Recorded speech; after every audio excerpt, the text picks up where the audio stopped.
नमस्कार दोस्तों, मेरा नाम है विजय कुमार और आप देख रहे हैं कॉमिक्स पिटारा चैनल को।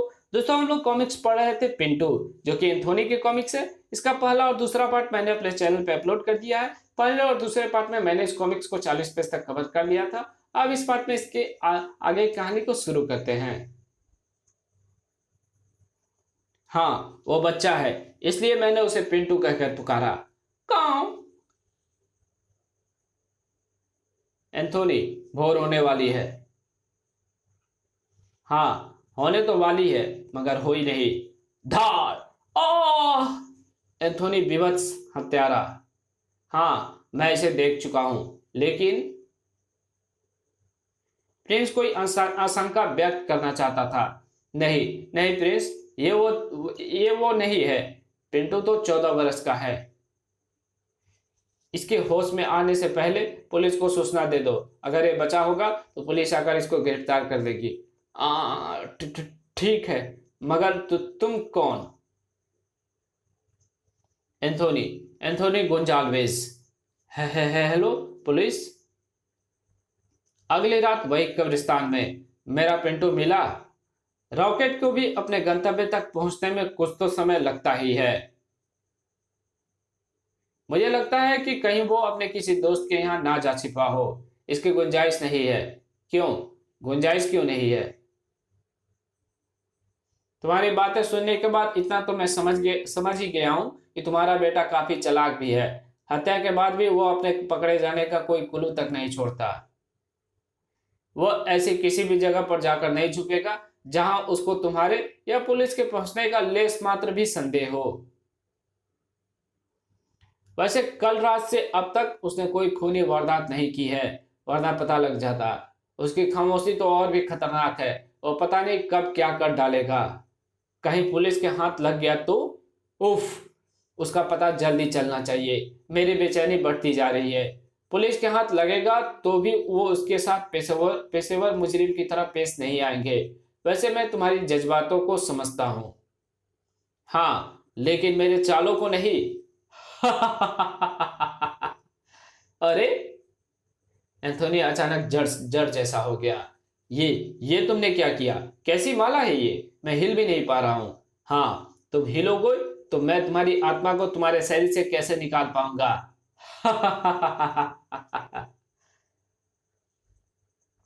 क्या बकते हो? कौन हो तुम? ये सब क्या है? उफ!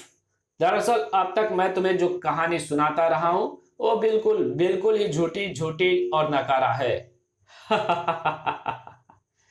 वास्तव में पिंटू मेरी कहानी का मात्र एक पात्र है। मेरा बेटा पिंटू तो केवल 3 माह की उम्र में ही प्रयोग की बलि चढ़ गया था।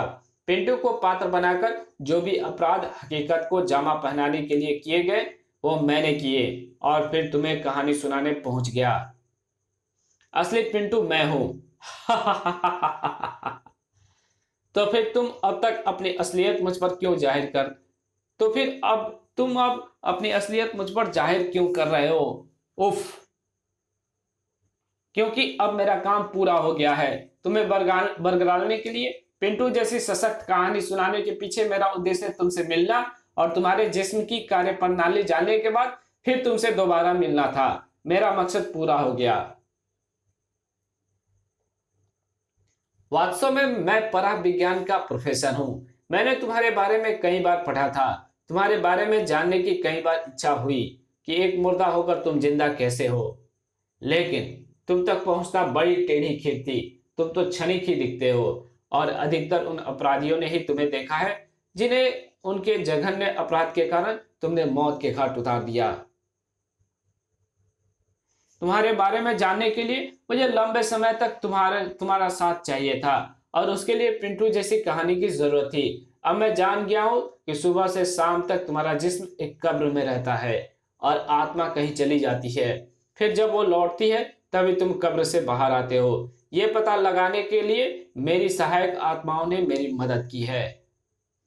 मुझे तेरी आत्मा चाहिए एंथोनी, तेरी वो आत्मा जिसमें किसी भी मुर्दा शरीर को चलाने की ताकत मौजूद है। एंथोनी, देख, तेरी आत्मा इस बोतल में आने लगी है। तू मेरे तंत्र जाल में बुरी तरह से फंस चुका है।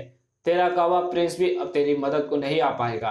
क्योंकि उसे मेरे आदमियों ने पिंजरे में बंद कर लिया है। कौन? घबराना नहीं एंथोनी, वक्त को कोई किसी पिंजरे में बांध कर नहीं रख पाया। एंथोनी की लाश धम से नीचे गिरी, मुर्दा वाकई मुर्दा हो गया। एंथोनी, मुझे तेरी जरूरत है अपनी पत्नी के शरीर के लिए। उसकी मौत मैं बर्दाश्त नहीं कर सकता। मैंने दूसरी आत्माओं के जरिए उसे जिंदा करने की चेष्टा की, मगर वो आत्माएं उसे जिंदा ना कर सकी। उसके लिए मुझे तेरी ही आत्मा चाहिए थी जो तुझे जिंदा रखे हुए है। अब मैं उसे जिंदा कर लूंगा। प्रोफेसर विजय पाटिल की आंखों में हजार हजार वाट के बल्बों की सी चमक चौंक रही थी। सुलेखा, मैं आ गया, देखो मैं आ गया। मैं तुम्हें प्यार तो करता था, पर उतना नहीं जितना अपने प्रयोगे से। तुम भी मीनी की तरह मेरे प्रयोगों की बलि चढ़ गई। लेकिन मैंने तुमसे वादा किया था कि तुम्हें अगर कभी मेरे कारण मौत आई तो मैं तुम्हें फिर से जिंदा करूंगा। आज अपना वादा पूरा करने का समय आ गया है। मैं तुम्हारे लिए जिंदा मुर्दे एंथोनी की आत्मा ले आया हूं। अब तुम्हारे शरीर को बर्फ की सीलियों में रखने की जरूरत नहीं है। चलो उठकर खड़ी हो जाओ। हाँ हाँ, शाबाश। मैं जानता था जो काम एक साधारण आत्मा नहीं कर पाई उसे एंथोनी की आत्मा पूरा कर लेगी। अब मैं बत्ती जलाता हूं। मैं तुम्हारा पहले की तरह मुस्कुराता हुआ चेहरा देखना चाहता हूं। हॉल की बत्ती तो जल गई, मगर प्रोफेसर की फ्यूज हो गई। तो तुम एंथोनी, तुम यहाँ बर्फ में तो मेरी पत्नी की लाश रखी थी। हाँ, उसे हटाकर मुझे लिटा दिया गया था और ये काम मैंने किया था। मैं डीसीपी इतिहास। शुक्र है मैं ठीक समय पर वहां पहुंचा। मैंने प्रिंस को आजाद किया और तुम्हारा पीछा करते हुए एंथोनी की लाश को लेकर यहां आ गया। चाहता तो वहीं दबोच लेता, मगर एंथोनी की आत्मा को मैं खतरे में नहीं डालना चाहता था। मैं जानता था तुम एंथोनी की आत्मा को अपनी पत्नी के शव में प्रविष्ट कराने की चेष्टा करोगे, इसलिए मैंने एंथोनी का शव लाकर तुम्हारे पत्नी के शव के स्थान पर रख दिया ताकि एंथोनी की आत्मा उसे वापस मिल जाए। यहाँ आकर तुम्हारी पत्नी का शव ढूंढने में प्रिंस ने अहम भूमिका निभाई और अब तुम जैसे जल्लाद इंसानों को शव बनाने की भूमिका निभाने का काम एंथोनी करेगा। उफ, नहीं एंथोनी, रोको उसे सजा। कानून?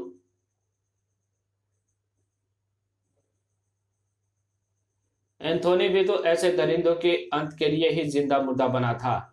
हम्फ।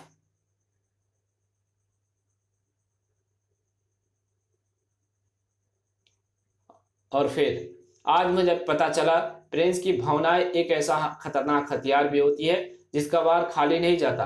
भविष्य में ध्यान रखूंगा कि भावनाओं में बह ना जाऊं। ऐसे समय मुझे अपने दिल और दिमाग के सभी दरवाजे चौकस खोलकर रखने होंगे। प्रिंस उसे भोर के प्रति आगाह कर रहा था और मुर्दा वापस अपनी कब्र में समा गया। इसी के साथ ये कहानी यहीं खत्म होती है। दोस्तों, अगर आपको ये वीडियो अच्छी लगी तो वीडियो को लाइक कर देना, चैनल पर नए हो तो प्लीज चैनल को सब्सक्राइब कर देना और जहां इसकी जरूरत हो वहां इसको शेयर कर देना, एक अच्छा सा कमेंट भी कर देना। दोस्तों, पिछले वीडियो में मैंने आपसे कुछ मदद करने के लिए कहा था और एक भैया ने मदद भी की थी। हालांकि उन्होंने रिचार्ज करा दिया था, जो कि 3 महीने का रिचार्ज है और उनका जो यूट्यूब चैनल, उनका नाम जो है डॉक्टर वायरस करके है। पता नहीं, मैंने उनका नंबर सेव करके रख लिया है, तो उनका बहुत बहुत धन्यवाद।